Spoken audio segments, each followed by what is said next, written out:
吃瓜瓜。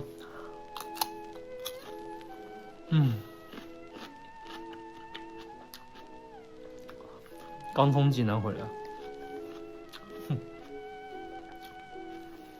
还不错。我其实对济南包括山东印象都挺好的，不愧为北方的省份的领头羊，北方的经济强城。城市的基建呢，卫生情况呢，包括人民的这个状态啊、素质啊，我感觉都挺好，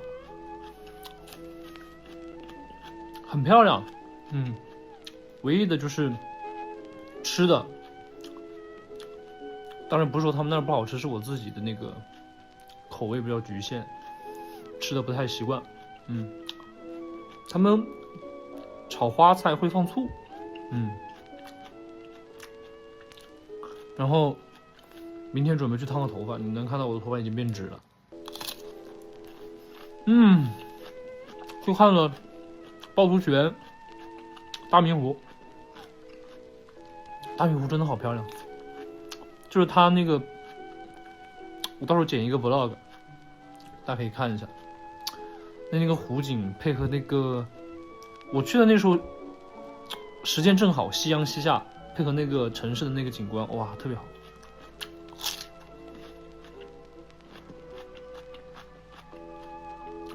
大家有空可以多去山东玩。